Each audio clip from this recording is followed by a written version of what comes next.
नमस्कार।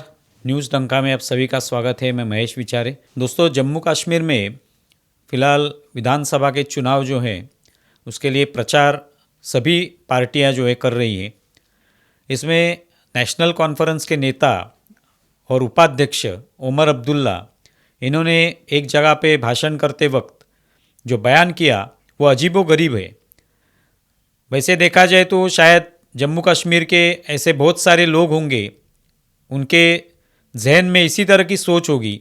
उसी तरह की सोच ये उमर अब्दुल्ला ने अपने इस बयान में लोगों के सामने रखी। उमर अब्दुल्ला ने कहा कि जम्मू कश्मीर ये जो भाग है, ये जो हिस्सा है, इसमें जो 1,40,00,000 लोग हैं, इनकी जो ज़मीनें हैं, इनकी जो यहाँ के संसाधन हैं, इन पर उनका अधिकार है। लेकिन 2019 में जब यहाँ पे केंद्र सरकार ने इनके सभी ये अधिकार छीन लिए और ये छीनने के बाद आज ये सभी जो संसाधन हैं, चाहे वो नदियाँ हो, चाहे वो जंगल हो, चाहे ज़मीनें हो, वहाँ की शिक्षा हो, वहाँ के कॉलेजेस हों, ये सभी संसाधन अभी 140 करोड़ जनता के हो गए। 140 करोड़ जनता के लिए उन्होंने खुले कर दिए, वो अभी इसका उपयोग कर सकते हैं। तो इस तरह की एक बयानबाजी उमर अब्दुल्ला ने की। इसके पीछे जो उनकी सोच है वो विभाजनवादी सोच है कि जम्मू और कश्मीर ये भारत का हिस्सा नहीं है। यही वो एक तरीके से कहना चाहते हैं कि जम्मू कश्मीर ये अलग एक हिस्सा है, अलग एक प्रांत है जिसके हम शासक हैं। क्योंकि ये पूरा परिवार जो है, अब्दुल्ला परिवार, ये पिछले कई सालों से यहाँ का शासक है। इसके अलावा वहाँ पे बाकी किसी राज्य में वो शासन नहीं करते, वहाँ पे कहीं पे उनकी राजनीति नहीं चलती। जम्मू कश्मीर ये हमारा इलाका है, हमारे अलावा यहाँ पे और कोई शासन नहीं कर सकता। हम जो सोचेंगे उसी तरह से यहाँ पे किया जाएगा, वहाँ पे इसी तरह की बातें रखी जाएंगी। ये सभी संसाधन यहाँ पे जो उपलब्ध है उस पर सिर्फ हमारा हक है, बाकी भारत के किसी भी नागरिक का उस पर अधिकार नहीं हो सकता। ये इस तरह की विभाजनवादी सोच उनकी पहले से रही है। आज ये पहली बार ही उन्होंने कहा, ऐसे नहीं। ऐसे बहुत सारे लोग हो सकते हैं कि जो यही सोचते होंगे कि हम जम्मू कश्मीर ये हमारा अलग इलाका है, ये भारत का हिस्सा नहीं है।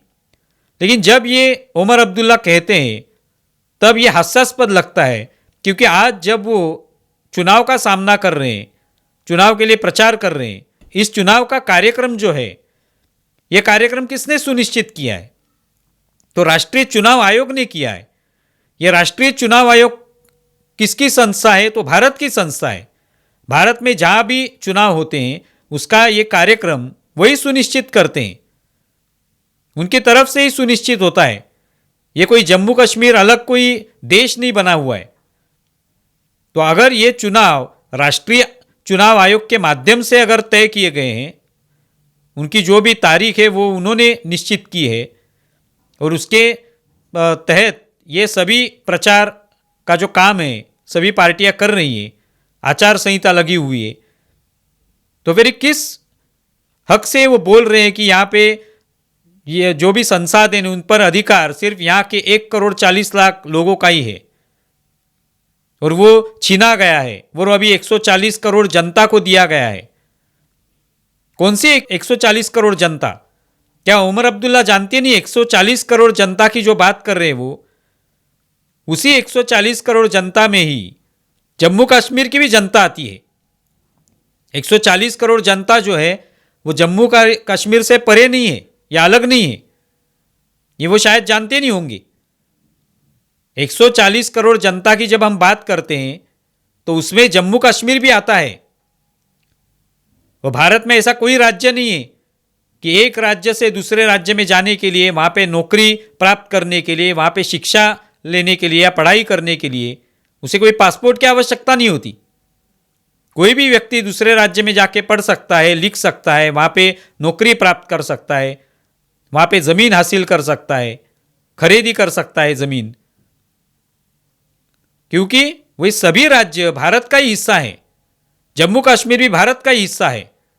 लेकिन उमर अब्दुल्ला शायद ये परिवारवाद जितने सालों से वहाँ पे पनप रहा है जम्मू कश्मीर में, वो शायद ये मानते नहीं हैं कि जम्मू कश्मीर ये भारत का हिस्सा है। जब पिछले बार इंडी अलायंस की एक बैठक हुई थी तब उसमें तो फारूक अब्दुल्ला, उमर अब्दुल्ला सब शामिल हुए थे।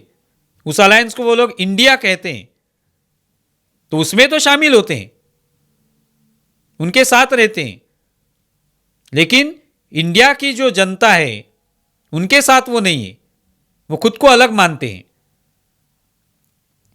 ये जो सोच है उमर अब्दुल्ला की, ये बहुत पुरानी सोच है। 1947 में जो मोहम्मद अली जिन्ना की जो सोच थी कि हम अलग हैं, हमें अलग राष्ट्र चाहिए, यही सोच उमर अब्दुल्ला की है।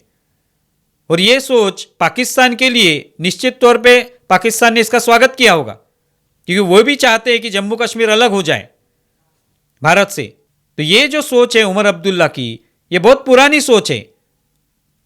आज लेकिन क्या अवस्था है पाकिस्तान की? पाकिस्तान ने भारत से अलग होने का निर्णय तो लिया, ये हिस्सा हमें अलग चाहिए मुस्लिमों के लिए, लेकिन क्या अवस्था है आज? आज पाकिस्तान दर दर भटक रहा है, भीख मांग रहा है। इंटरनेशनल जो मॉनेटरी फंड है उनसे उनको पैसों की आवश्यकता है, उनसे कर्जे ले रहे हैं वो लोग। वहां की लोगों की नौकरियां खतरे में आ चुकी है, दाल आटे के लिए संघर्ष हो रहा है।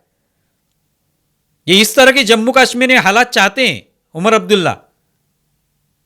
क्या वो नहीं चाहते उमर अब्दुल्ला कि वहां पे विकास हो? भाजपा ठीक है, भाजपा के हाथों से वो विकास नहीं चाहते होंगे, लेकिन खुद चाहते हैं क्या वो विकास करना? इतने सालों से तो वही मुख्यमंत्री रहे, उनकी पार्टी वहां पे शासन में रही, उन्होंने कितना विकास किया जम्मू कश्मीर में, क्या हालात रखे थे? तो ये एक तरीके से एक अलगाववादी सोच जो है, ये सोच उमर अब्दुल्ला की है। ये भारत के साथ रहना नहीं चाहते। भारत की जनता और जम्मू कश्मीर की जनता इनको ही अलग मानते हैं। लेकिन आज जम्मू कश्मीर के भी बहुत सारे ऐसे विद्यार्थी होंगे, बहुत सारे लोग होंगे, वो अलग अलग राज्यों में जाके वहां पे पढ़ते लिखते हैं, वहां पे शायद उन्हें नौकरियां प्राप्त की होगी। तो किस वजह से? क्योंकि वो भारत का हिस्सा है इसके लिए। लेकिन उमर अब्दुल्ला को यह विभाजनवादी सोच आवश्यक लगती है। अभी इसका कोई विरोध नहीं करेगा। यही सोच अगर किसी भारतीय जनता पार्टी ने कहीं पे भी इसका उल्लेख किया होता, करेगी नहीं, लेकिन किया होता तो क्या हो जाता आज भारत में, किस तरह की राजनीति की जाती। लेकिन उमर अब्दुल्ला जो कह रहे हैं, क्या उसका कांग्रेस समर्थन करती है? क्या इंडिया अलायंस के जो भी सहयोगी पार्टियां हैं वो उसका समर्थन करेंगी? इसके बारे में सोचना बहुत आवश्यक है, क्योंकि ये कोई मामूली बयान नहीं है। एक तरीके से जम्मू कश्मीर और भारत ये अलग अलग दो एंटिटी है, ये बताने की कोशिश उमर अब्दुल्ला कर रहे हैं, और ये किसी को भी ये मान्य नहीं होगा। आप इसके बारे में क्या सोचते हैं ज़रूर बताएं। हमारा ये वीडियो ज़्यादा से ज़्यादा शेयर करें और हमारे YouTube चैनल सब्सक्राइब करें। धन्यवाद।